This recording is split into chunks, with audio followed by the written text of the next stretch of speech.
Welcome back to the channel, you curd nerds. So congratulations, you passed your private pilot rating. Yay! Now we're going to work on instrument training. So I've seen a lot of students think that, oh, I'm going to start instrument training. I'm going to go straight into approaches. I'm going to go straight into tracking radials, doing GPS stuff, playing with all these fancy avionics. And I've seen instructors jump right into teaching procedures, teaching DME arcs, teaching tracking radials, ILSs, localizers, all that jazz. And even I have kind of jumped the gun with a couple students saying, all right, let's get straight into procedures. Let's go track that radial. Let's go straight to that GPS waypoint. But what we need to focus on first is basic instrument flying skills. We need to focus on interpretation of our instrumentation and how we're going to scan, how we're going to get the information, and what we're going to do with the controls when we get provided instructions, which is why we need to start out on instrument patterns. Now, instrument patterns aren't like your traffic patterns. They're going to be a little bit more complicated, something kind of like that. And that's one of the more simple ones. They can get even more complicated like this. So we need to be able to fly that and that by reading an iPad, a paper, something on our lap, and keeping the aircraft under control. So let's hop into Microsoft Flight Sim, practice a couple instrument patterns so you can see what they look like, and then you can go off and train with your instructor on these instrument patterns. I'll try to have them linked down below so that you can print them out or put them on your iPad. Let's get into it. Now, here we are in an airplane that I hope everybody can recognize at this point in their training, a Cessna 172. Now, let's talk about instrument patterns. Obviously, when I say instrument patterns, I'm not saying that we're going to be flying a traffic pattern in instrument conditions. We'll get into that when we start talking about circling approaches. In this video, what I am talking about is instrument patterns A, B, C, D, E through, I think it goes all the way to J, but what I mostly focus on with my students is like A through D, E, maybe B, but this is what they look like. And in this video, we're going to focus on the basic ones, A, B, and C. So let's grab A real quick. What is A telling us to do? It's telling us right here at the beginning to start with a normal cruise speed. And we're going to hold a magnetic heading of 360 degrees for 1 minute. Then we're going to make a standard rate right turn of 90 degrees that should take us 30 seconds. Then another 1 minute on that new heading, then another 90-degree turn, then another 1 minute, another 90-degree turn, another 1 minute, then another 90-degree turn, and we should be finished at about 6 minutes. So let's give that one a try. So here I am at my speed. I am going to start my clock, and we are going to track for 1 minute on a heading of 360. Now, some instructors say bug your heading every time you make a turn. I say that that takes a little bit of extra time, and when we're trying to be super accurate with these, we really don't have the time, right? When you're trying to do instrument approaches, you're more focused on tracking your course than you are keeping your heading bug. If you've got an autopilot, obviously, since you're flying with the heading bug, we're going to try and keep the heading bug where it belongs because that's what we're using. You know, we're using an autopilot. So we've passed about 40 seconds. So I'm just kind of making sure I'm prepped and ready for this turn. It should be pretty simple. It's just a 90-degree basic standard rate turn. So I'm going to take that little fake airplane in the bottom left, my turn coordinator, I'm going to put that wing of that little fake airplane on that line right at that 1 minute mark. And here we go. There is 1 minute. I'm making sure that I give coordinated rudder and a little bit of pull. And at this point, I'm not even really using my attitude indicator. Okay. I'm using my heading indicator. I'm using my vertical speed indicator. I'm using my altimeter. My heading indicator doesn't really provide me the information I need right now. My attitude indicator only tells me pitch. Pitch doesn't tell me if I'm going to maintain level. And here we are at our rollout heading of 90 degrees. Now I can come down here to my heading knob, and now I can make the adjustment so that I can try to make sure I hold my heading. But remember, that's going to take me a little bit of time. On these real simple ones, it's kind of easy to do this, right? Because we've got a whole minute between our level and our next turn. I also don't have to make much in the way of power changes because again, they're super simple. I'm maintaining level flight. My airspeed should be rock solid. I'm just making minor pitch and bank corrections to compensate for any kind of wind, any kind of atmospheric bumps, anything like that. But I'm not trying to maintain a ground track at this point. I am just maintaining headings. When we get into instrument procedures, that's when we're going to start talking about ground tracks. Here's my next turn coming up right at that 1 minute mark. And here we go. Maintaining a nice standard rate turn, trying to stay coordinated. Now, I'm in a simulator. Simulators, of course, I don't have force feedback. I don't have the actual feeling of the airplane. I mean, it's really just I don't have force feedback because, of course, we're in instrument conditions. We shouldn't be paying attention to the feeling of the airplane. We should be paying attention to our instrumentation. All right, and here I am. I'm rolling out just well, actually, I am right on. I am right where I should be. I'm right on my altitude, and I'm going to adjust my heading bug. Again, this one's another 1 minute on this new heading, which at 4 minutes, I should be making my next turn. Now you can see how this really helps develop your basic instrument flying skills. If you can't do something like this with looking down at a plate, looking down at something on your iPad, and then looking up and flying the airplane, you obviously need some more practice, which is why you should start with these basic instrument flying skills, these basic instrument patterns when you start your instrument training. You shouldn't jump straight into the ILSs. You shouldn't jump straight into the VORs. You shouldn't jump straight into the DME arcs. You need to develop those basic instrument flying skills, like being able to fly a square, coordinated, and maintaining altitude. So here we are. There's our next turn coming up. A little bit of pitch to maintain altitude, just a little, right? We're not cranking it all the way over to 45 degrees of bank. We're just doing nice standard rate turns. That one was just a little steep. And I'm a little early on the rollout, okay? But here I am at west. I have one more turn before I am done with this maneuver. Now I'm gonna get back on my heading. I'm gonna set my heading bug.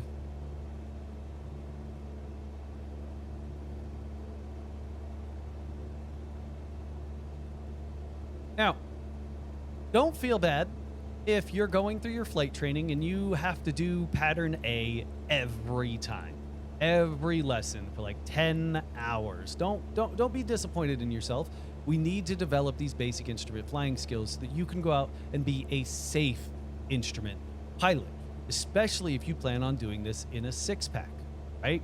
The G1000 is kind of like cheat mode when it comes to flying instrument.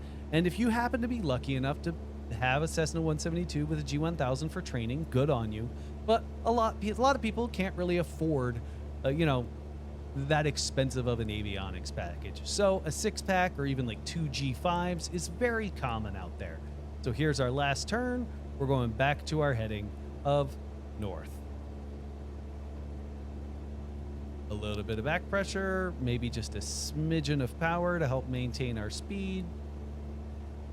And remember, we are not done with the maneuver until we get back on our heading, or we get back on the intended course, back on the intended direction, and the airplane is back in its cruise configuration. So maybe I was just a little shallow on this turn because I'm finishing it up about 5 seconds too late.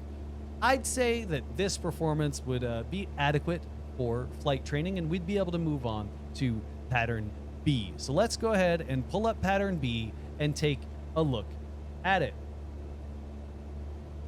Now, before we get into pattern B, let's take a look at it. Let's see what it's asking us to do. So right in front of me, I see that I'm going to be maintaining a heading of 360 and for 1 minute, and then I'm going to make a standard rate right turn of 180 degrees for 1 minute, and then track that heading for 1 minute, and then make another 180 degree turn for 1 minute, and then track that for another minute, then a left 180 degree turn, for 1 minute, then track 180 degrees for 1 minute, then a left 180 degree turn for 1 minute, and then we are done with this maneuver. So this one's pretty straightforward. Remember, we're not worrying about maintaining a ground track. We are worried about maintaining a heading. This is just getting those basic instrument skills down. So let's get into it and give it a try. There goes our autopilot, and we'll go ahead and reset our clock.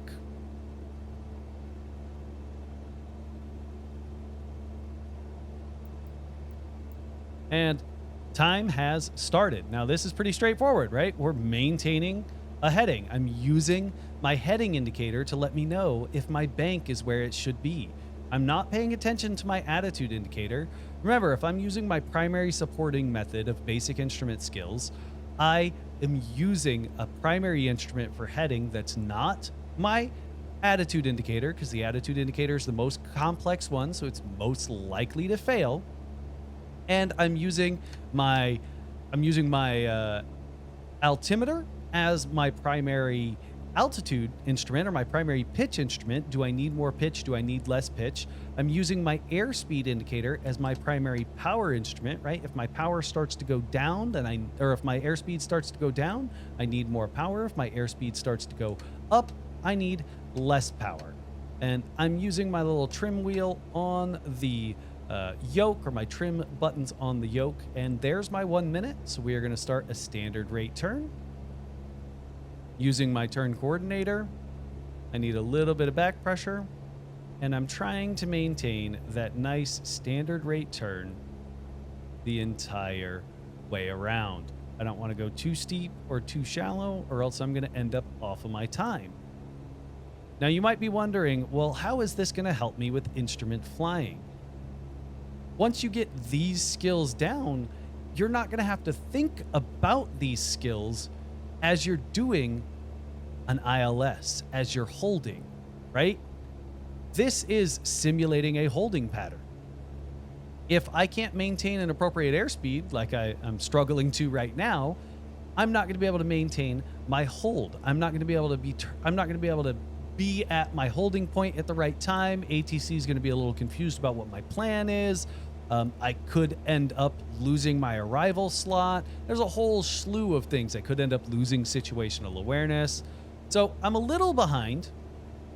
I ended up on my southern heading about 10 seconds too late. So just keep that in mind.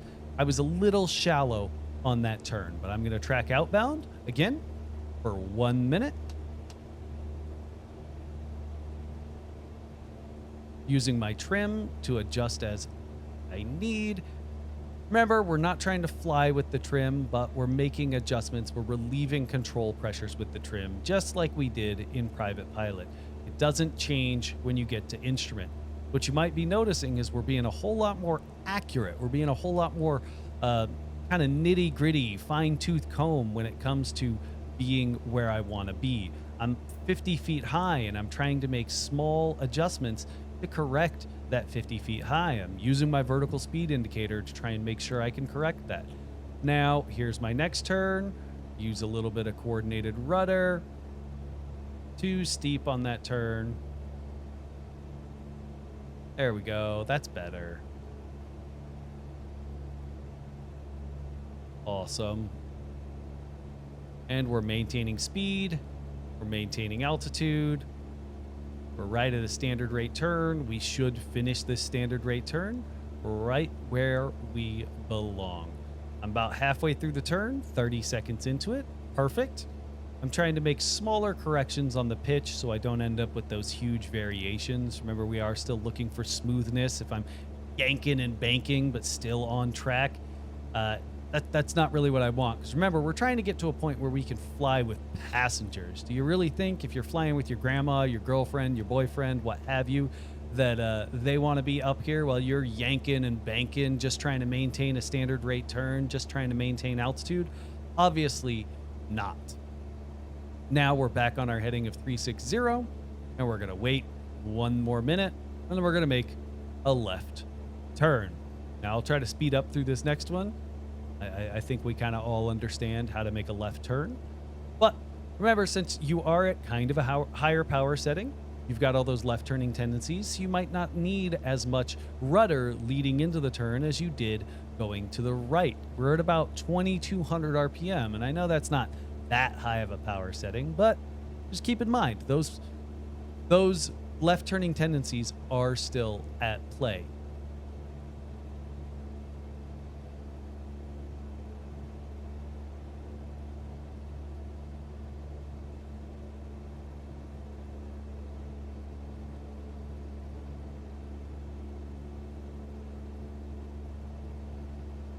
There's my 1 minute. Now time to start the other direction.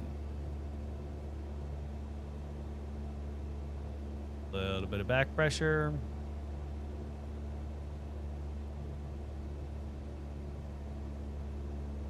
I need just a little less rudder in this one. Oh, no, keep that turn in, keep that turn in. Maybe I need an IPC.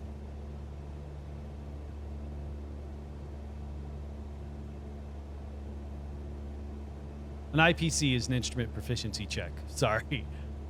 Instrument proficiency checks, they're required if you go for so long without doing your appropriate approaches, holding, tracking, stuff like that. And again, you'll learn about that as you go through your instrument training. Now, we might be just a little behind. I'm about 8 seconds away from the time where I'm supposed to be rolling out, but I'm definitely more than 8 seconds away from rolling out. So again, we're about 4 or 5, maybe 6 seconds behind on this one. Ah, crap. Actually, a whole 10 seconds behind, just like last time. Well, now we're going to track this way for 1 minute.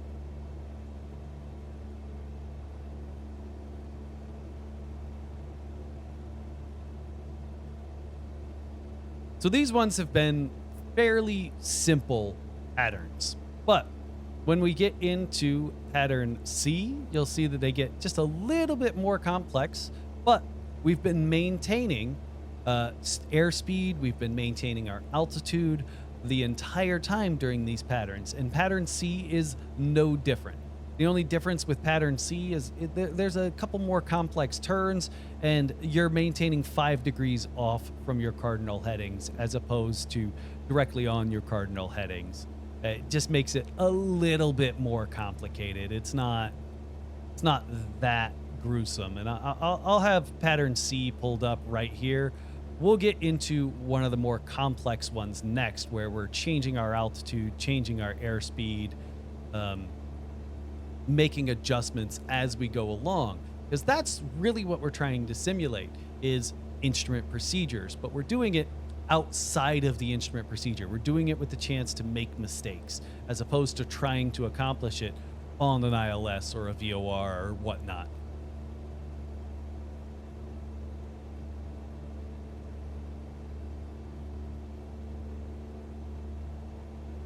So the next pattern we're going to get into is, looks like it's going to be pattern H.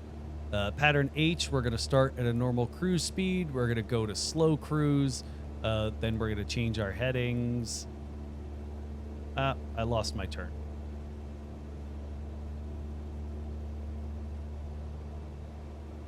So here we are, autopilot back on. All right, now that we've got that one done, we're going to look at pattern H. This is one of the more complex patterns when it comes to this packet. I'll try to have a link in the description below. But this is one of the more complex ones. It's got climbs, it's got descents, it's got turns, it's got airspeed changes, and configuration changes. So we're going to start at normal cruise speed and maintain that for 1 minute on a heading of 360. Then we're going to make a left 45-degree turn, which should take us about 15 seconds to a heading of 315. After 1 minute, we are then going to reduce power to about 1700 RPM, maybe 1900 RPM, slow it down to about 80 knots.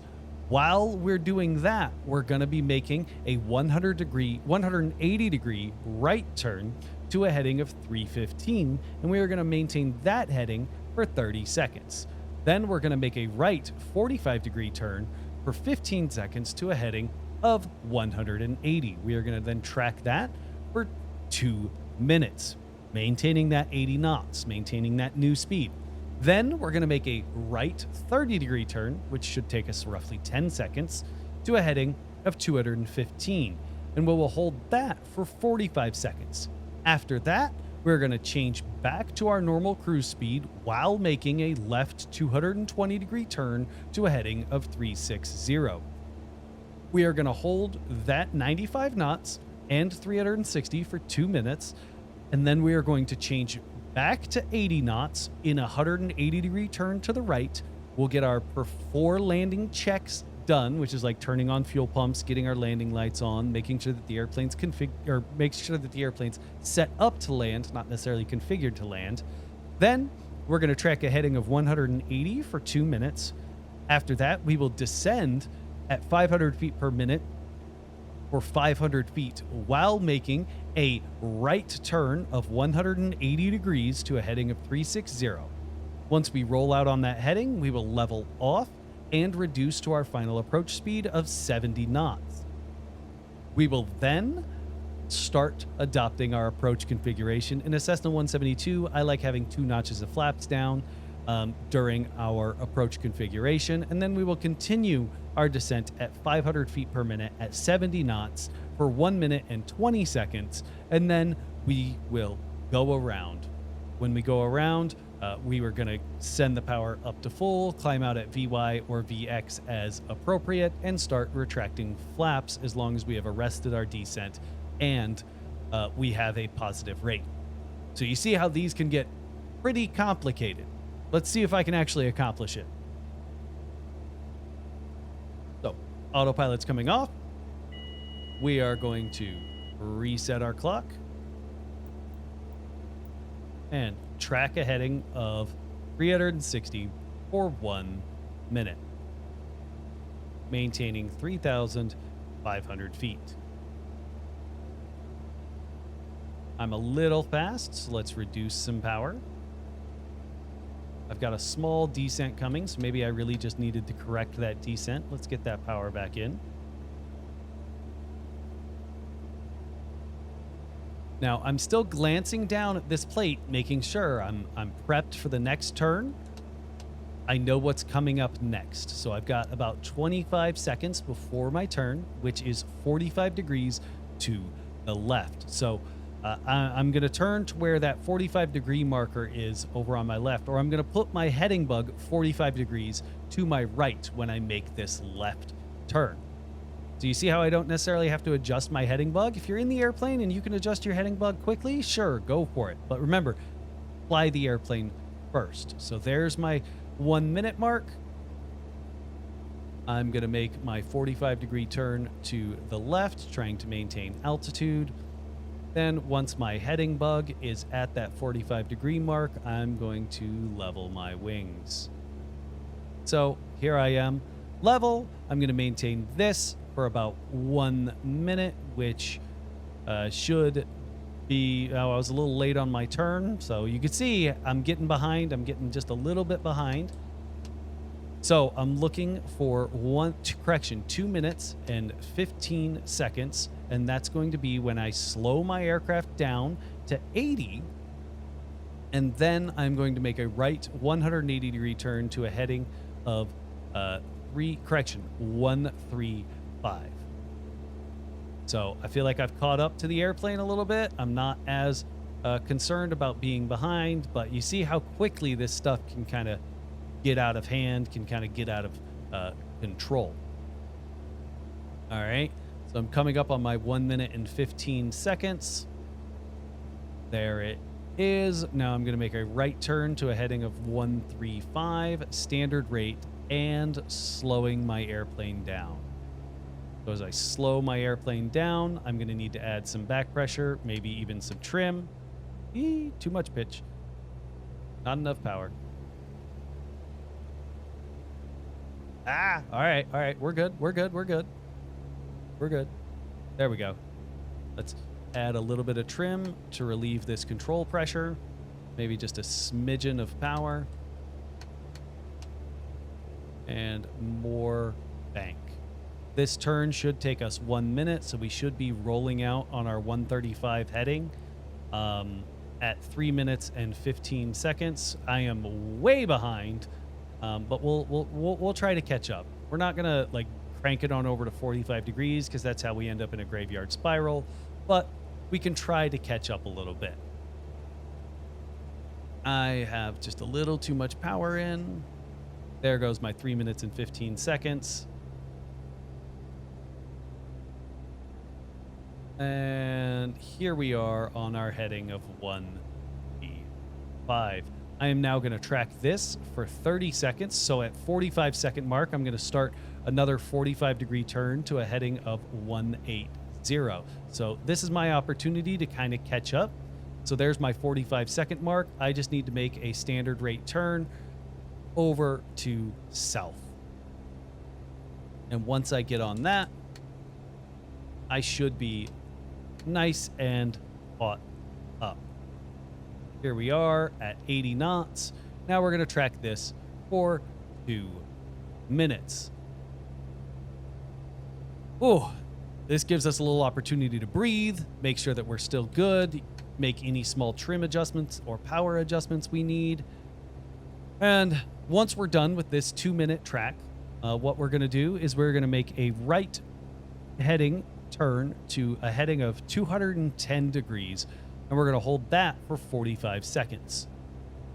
Then when we get done with that 45-second hold, we are going to make a left turn to a heading of 360 and bring it back up to 95 knots. So back up to about 2200 RPM.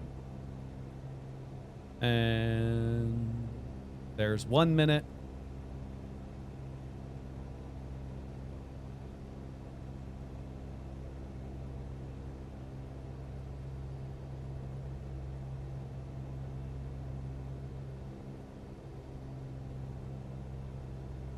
I'm using my heading indicator to help me keep track of bank.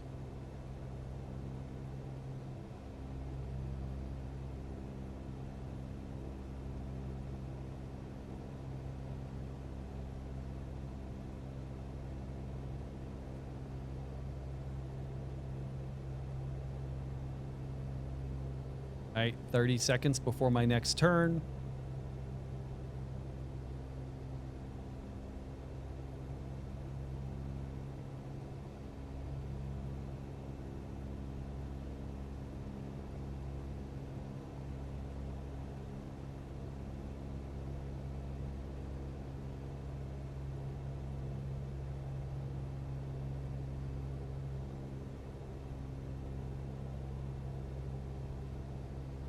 And here comes my turn. Nice standard rate, 210 degrees. I've lost about 100 feet of altitude. Let's see if we can make a correction for that. Now that we're on this 210, we're going to hold this for 45 seconds. So at the 7-minute mark, we are going to start that left 210 degree turn to a heading of 360 and accelerate back up to our 95 knots.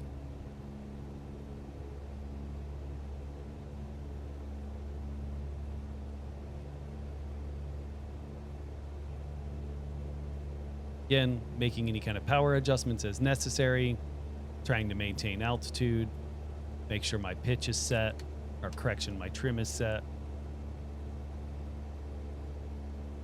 Here comes my turn. And there's my timer.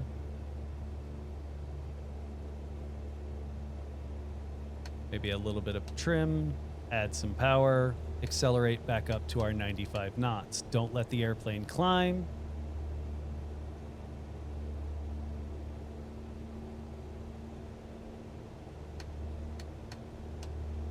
Making those trim adjustments as necessary.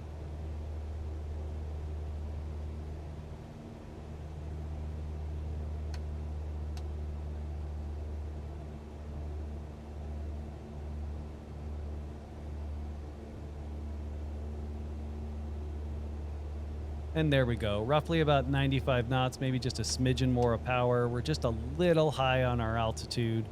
Try and make some adjustments for that.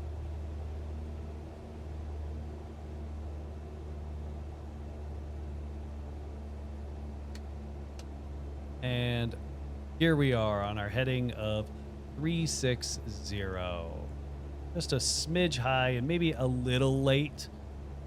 Now we're going to hold this till 10 minutes, and then we're going to make a right 180-degree turn to a heading of 180, and we are going to be getting our pre-landing checks done as well, making sure that the airplane is ready to land. Do we have fuel? Do we have our fuel pump on? Do we have our landing lights on? Stuff like that.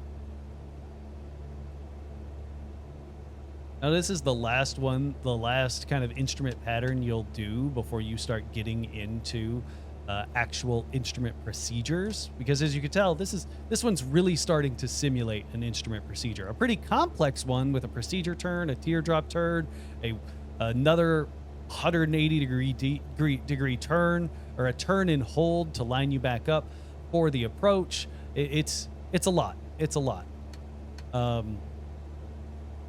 But you need to be you need to get these done. You need to get this practice in before you start actually going for those ILSs. Because we're doing these at altitude. We're doing these above the obstacles. We're ensuring that we're not going to hit any towers. We're ensuring that we're not going to violate any procedures. We're ensuring that we're not going to get a pilot deviation in the event that we try to do approaches with ATC.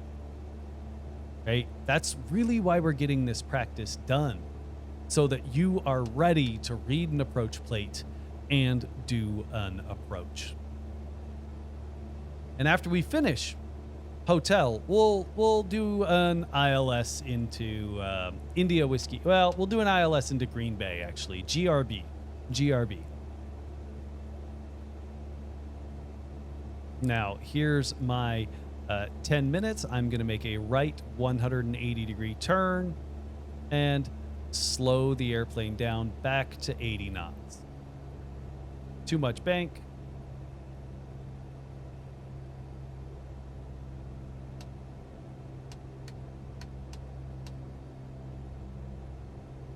All right, we're nice and established in the turn. Power setting, maybe just need a little bit more.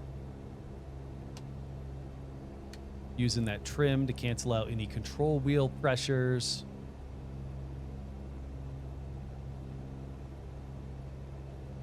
Awesome. Just a little fast on that speed, so maybe just a little bit more pitch, a little bit more trim to help the airplane slow down. And we're kind of behind on the turn. We're actually really behind on the turn. Maybe I need to get in and do a little bit more practice before I continue on showing y'all how to do procedures and training.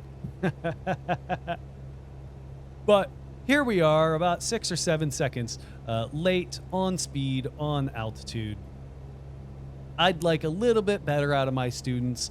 I'd like to be a little bit more on time. We're going to track this one for 2 minutes.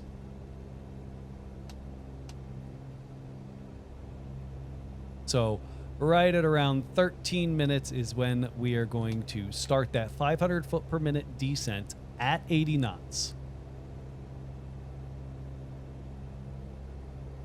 And 180-degree turn to a heading of 360. It's going to be a right turn.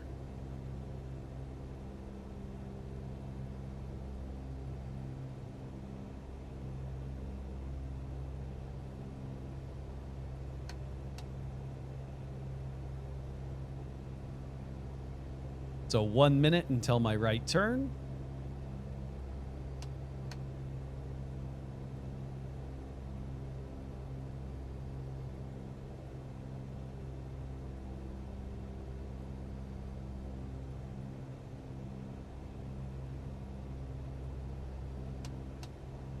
Just small adjustments.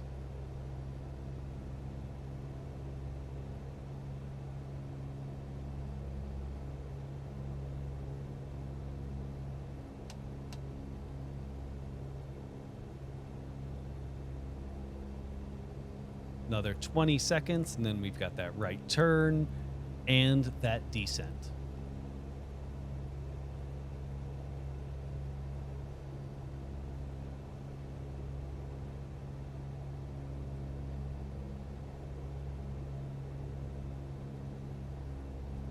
There we go. Now let's reduce power so that we can get a 500 foot per minute descent coming.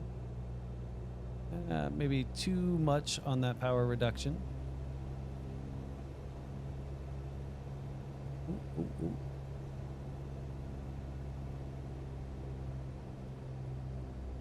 Maybe it was just right, actually. I thought that that was about right. There we go. There we go.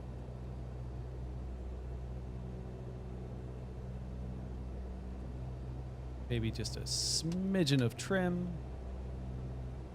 And a little bit more of a reduction in power.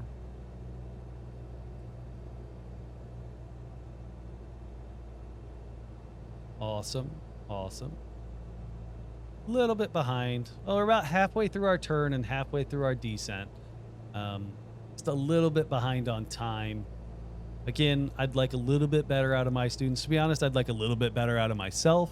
But it's been a while since I've done some six-pack instrument. It's been a while since I've done some instrument patterns. So, hey, to you instructors out there, make sure you stay proficient before you start trying to teach people. All right? So here we are leveling out back on our turn, back at our altitude, and we are actually going to slow the airplane down to our final approach speed of 70 knots and introduce 1 and 2 notches of flaps, add a little bit of power. Then after 1 minute, we are going to initiate another 500 foot per minute descent. Little slow on that speed. There we go. We're back where we want to be. Then there's our 1 minute mark. Another reduction in power. Keep that speed up. We're using our power to control our descent rate and our pitch to control our speed. Once we get a decent power setting in, we should be solid.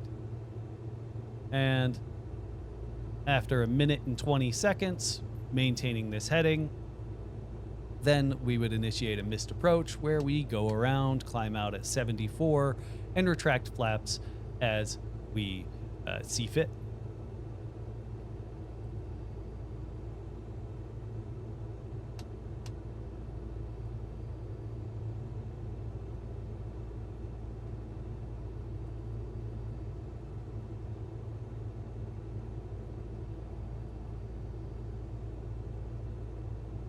Another about 20 seconds before we start our missed approach.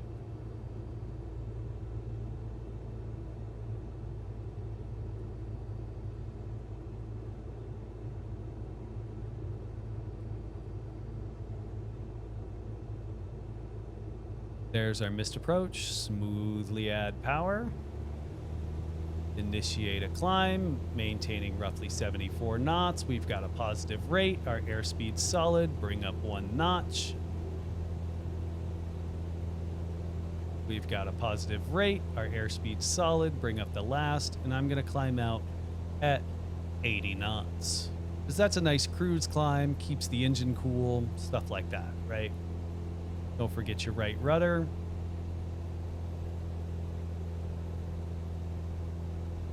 Awesome, awesome, awesome. Now, what I'm going to do is I am going to engage autopilot, heading, and head up at vertical speed. And let's check our actual vertical speed to make sure it's a solid vertical speed. Up to 3,500. Now, once we get back up to 3,500, we'll get all established for the ILS into Green Bay, just to show you how it's done. All right, now here we are, all set up and ready to go for the ILS. Now, given that every airplane has its own avionics package, I'm just gonna let you and your instructor figure out exactly how y'all want to teach how to set up your avionics package. I'm in a 6-pack with Garmin 730, maybe it's a 630, and a um, Garmin 430. But here I am on vectors for final. Now what this means is that ATC has given me a heading to maintain until I intercept my nav source. Now my nav source is the ILS, or the localizer, from the Green Bay airport. And if you saw my little needles over there to the right, they both all of a sudden swung kind of violently, telling me that it has just picked up the signal from the ground radio station. So I am actually going to start descending down to 2,400 so that I can grab that signal. Now it should be off to my right, and I'm maintaining about a 130 heading. So as soon as I see that needle start to come in, I should start my left turn.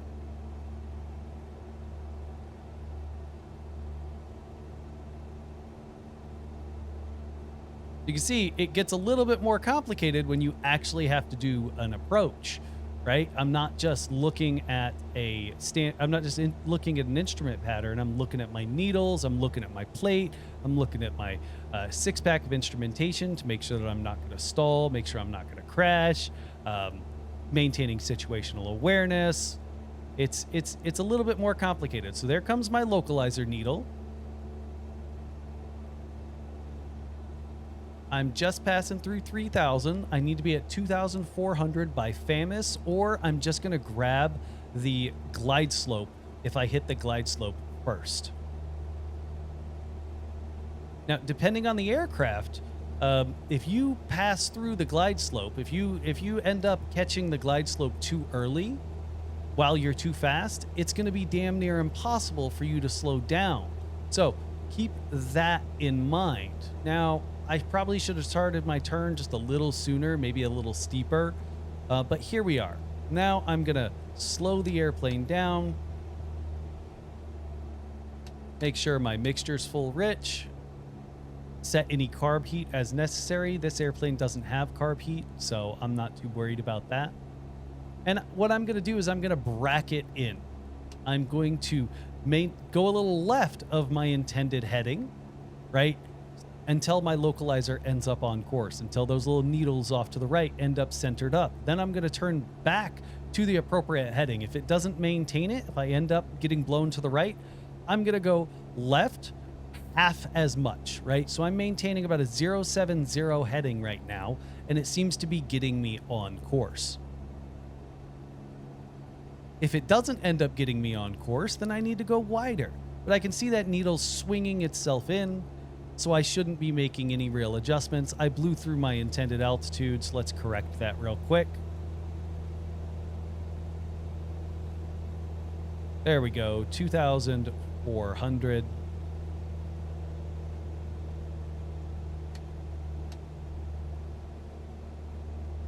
Awesome, awesome.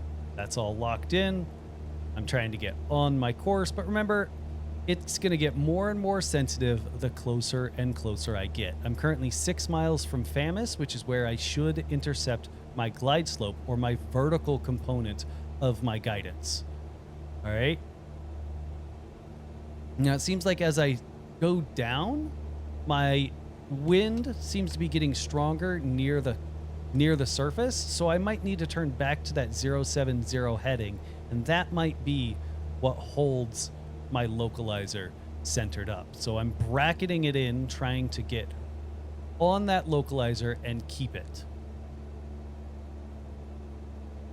So this heading seems to work. My final approach course is 062 based on the plate, if you can see it. But if I need to be off my final approach course to maintain that ground track, or correction, if I need to be off my heading to maintain the appropriate course, that's what I need to do. I don't know where I was going with that. But make sure you've got your wind correction in early so that you can make small corrections later.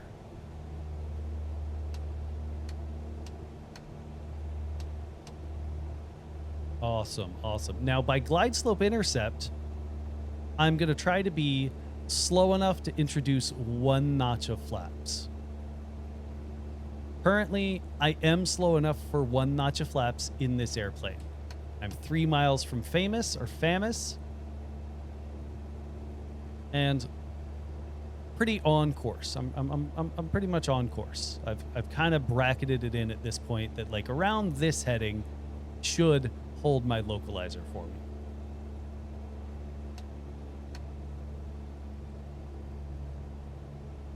That glide slope seems to be working its way down ever so slowly.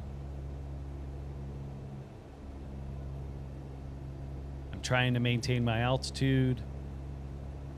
Again, without the force feedback of the controls, it's you end up over controlling this thing a lot.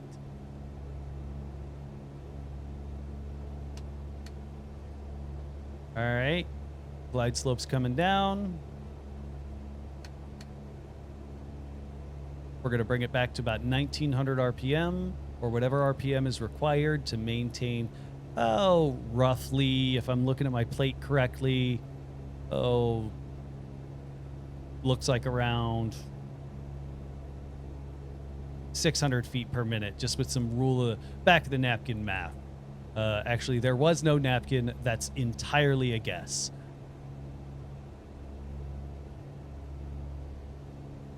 Ended up off course.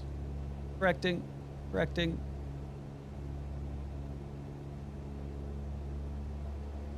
Here's my glide slope. Make a reduction of power back to about 1900, maybe even 2000, and I'm going to drop 1 notch of flaps. You can hear that. Doot, doot, doot, doot, doot. That's my outer marker, letting me know I'm at my glide slope intercept. So it seems like I need a little bit more reduction of power, and then I'm just trying to make small corrections to maintain on the course. Remember, the closer I get, the more and more sensitive I get, the less and less corrections I'm going to need to do.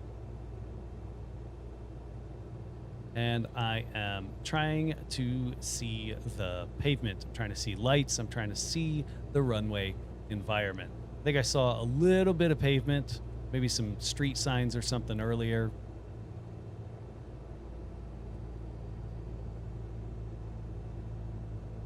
Now, as I continue down, I'll bring 1 more notch of flaps in now that I'm below 85.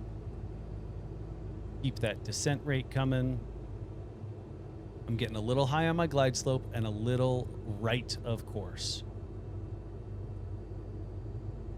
There we go. Corrected.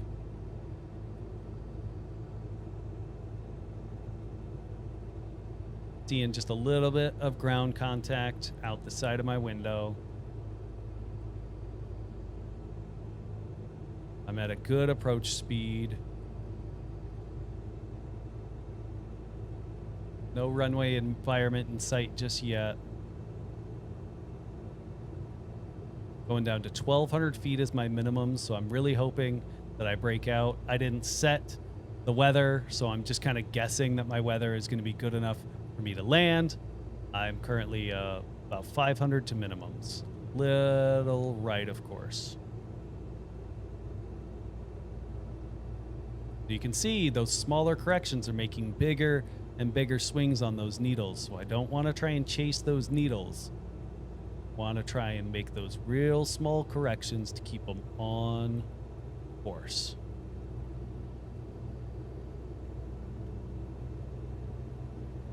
I think I have the runway environment in sight. Nope, still no runway environment.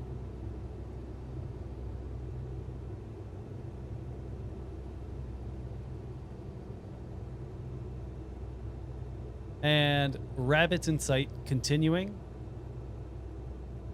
So now I can go to 100 feet above touchdown zone elevation, which is 800 feet. If I don't break out by then I have to go around. But I've got the rabbits in sight. I think I'll be fine. I think I now have the pappies in sight, runway environments in sight, switching visual, and last notch of flaps. I'm just a smidge high, so let's bring some more power out.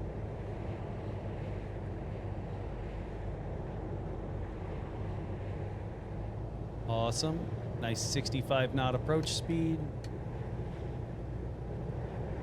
I think there might be an airliner trying to land on this exact same runway right now, given the sounds. Using our power to control our descent rate and our pitch to control our airspeed.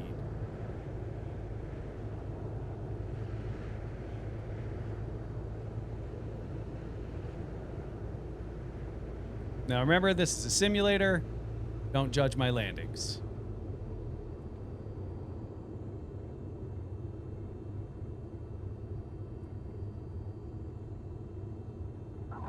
All right, that wasn't too bad.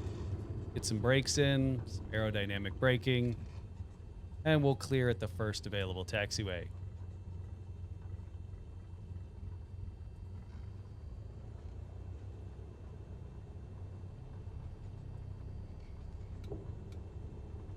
Awesome, awesome. So if you've got any questions, please don't hesitate to ask. I am more than happy to teach from the comments if that's really what I need to do.